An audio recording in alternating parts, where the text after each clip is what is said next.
आज हम आपके लिए इंग्लिश का जो पोर्शन है, इंग्लिश का जो सिलेबस है, जो भी कॉम्पिटिटिव एग्जाम है उनके लिए, और प्लस जो 12th का जो बोर्ड एग्जाम होता है किसी भी स्टेट का हो, सभी के लिए सफिशिएंट रहेगा।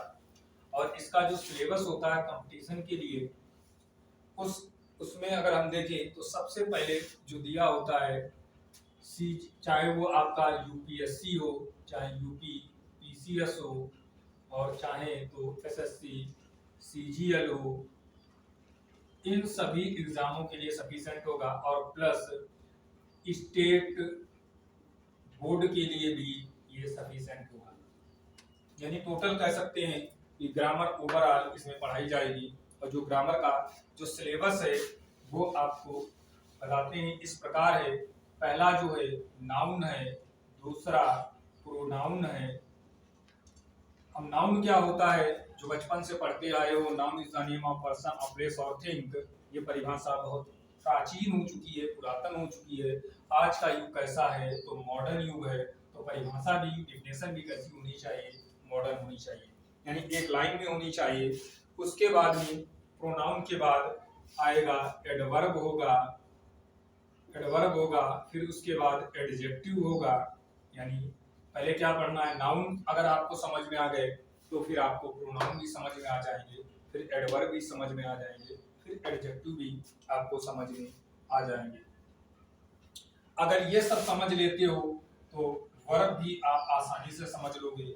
या तो वर्ब के बाद में जब आप समझोगे तो फिर कंजक्शन जो होते हैं वो भी आप समझ सकते हो। कंजक्शन के बाद में जो आएगा आपका, वो आएगा साइनोनिम्स होते हैं, एंटोनियम्स होते हैं, वन वर्ड सब्स्टिट्यूशन होते हैं, उसके बाद फिल इन द ब्लैंक्स होते हैं, उसके बाद डायरेक्ट इनडायरेक्ट होते हैं, फिर एक्टिव पैसिव होते हैं, फिर अनसीन पैसेज होते हैं।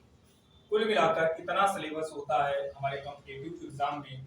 अगर हम बात करें बोर्ड एग्जामों की, तो बोर्ड एग्जाम में नाउन संबंधी जो सिंटैक्स दिए होते हैं, जो 2 नंबर के आते हैं 4 क्वेश्चन, और वो नाउन से होंगे, प्रोनाउन से होंगे, एडवर्ब से होंगे, एडजेक्टिव से होंगे, वर्ब से होंगे। कंजक्शन संबंधी होते हैं। और कंजक्शन आपको कहाँ पर सहयोग करेंगे, जब आप हिंदी टू इंग्लिश ट्रांसलेट करते हो पैसेज। और जो अनसीन पैसेज है, अनसीन पैसेज जानते हो 12th में लगभग शायद 5 नंबर से 6 नंबर के बीच आती है, उनके लिए भी सफिशिएंट होगा। तो पहला टॉपिक स्टार्ट करते हैं आज नाउन। और बोर्ड एग्जामों के लिए जो अगर बात की जाए तो पहला ही बोर्ड एग्जाम में ग्रामर का जो पोर्शन है उसमें नाउन संबंधी जो आर्टिकल्स हैं, नाउन संबंधी मतलब सिंटैक्स अर्थात के नाउन संबंधी इरर है। कंपटीशन में इरर बोलते हैं और बोर्ड एग्जाम में क्या बोलते हैं कि नाउन संबंधी आर्टिकल, नाउन संबंधी सिंटैक्स बोलते हैं। तो अब सिंटैक्स की अगर बात की जाए तो पूरा जो टोटल ओवरऑल जो इंग्लिश होती है वो कितनी चीजों पे डिपेंड होती है, तो डिपेंड होती है सिंटैक्स पे।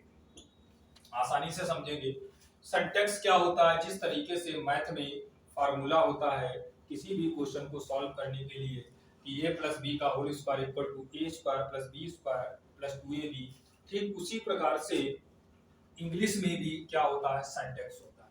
सिंटैक्स क्या होता है, तो सिंटैक्स होता है a proper alignment and arrangement make a sentence known as a syntax.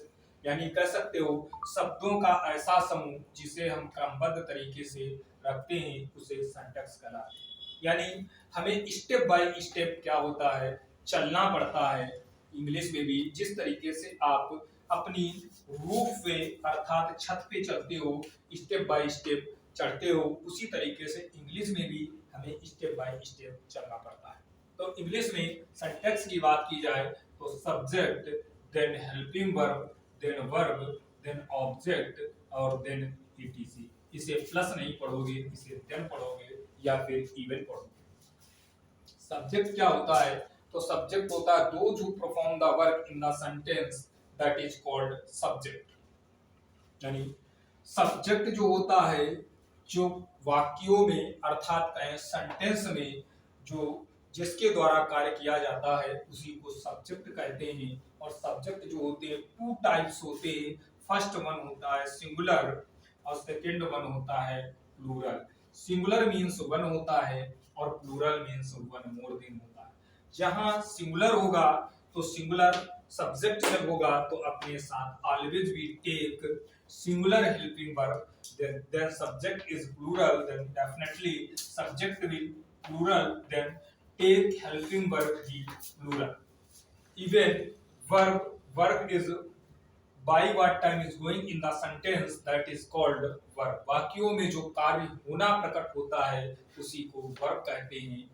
उसके बाद में आता है आपका ऑब्जेक्ट। ऑब्जेक्ट को बोलते हैं कर्म, अर्थात subject efforts on the object, that is called object. Then etc after completed sentence whatever left that is called etcetera, यानी full form of the etc that is called etcetera. अब हमें शुरू करना है पहला टॉपिक किसी भी एग्जाम या स्टेट एग्जाम के लिए, वो होता है आपका नाउन।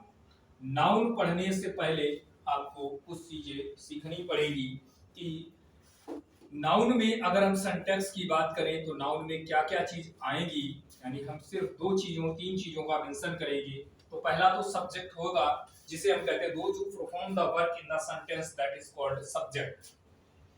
इवन जो आएगा वर्ब होगी और वर्ब के बाद में अदर वर्ब होगी। सिर्फ इन चीजों का हमें मेंशन करना है नाउन में। तो नाउन यानी वर्ब क्या बताए, by what time is going in the sentence, that is called verb. अब अदर वर्ब क्या होंगी आगे देखोगे। तो व्हाट इज, अगर अब अगले देखें हम कि नाउन को देखें, आखिर हम नाउन पढ़ रहे हैं तो नाउन को हम अलग तरीके से मॉडर्न तरीके से सब्जेक्ट को डिफाइन करेंगे। अगर अलग तरीके से डिफाइन करेंगे तो what are the essential thing, subject क्या है, what are essential things, what are essential things for being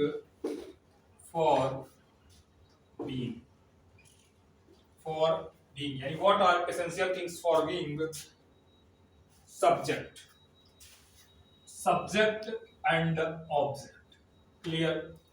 even अब अगर हम सब्जेक्ट को अगर क्लासिफिकेशन करें तो सब्जेक्ट को हम 3 टाइप से क्लासिफिकेशन कर सकते हैं।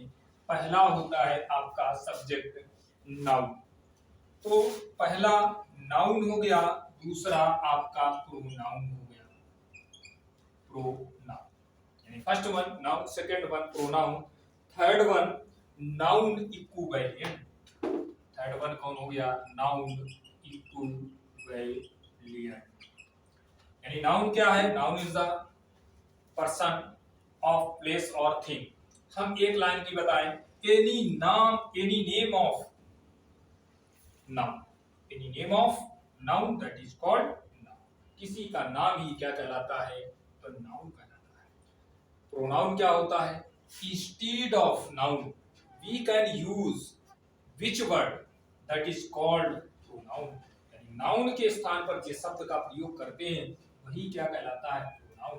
प्रोनाउन का प्रयोग क्यों करते हैं, क्योंकि किसी भी सेंटेंस में अगर नाउन 4-5 बार आता है तो नाउन को 4-5 बार प्रयोग करना अनुचित होता है, क्योंकि सेंटेंस अच्छा नहीं लगता है। इसीलिए नाउन के स्थान पर उसी से संबंधित हम प्रोनाउन प्रयोग करते हैं, तो सेंटेंस की जो खूबसूरती होती है वो बढ़ जाती है। प्रोनाउन क्या होता है, नाउन इक्विवेलेंट, यानी नाउन तो होगा लेकिन नाउन के समान होगा, that is called noun equivalent.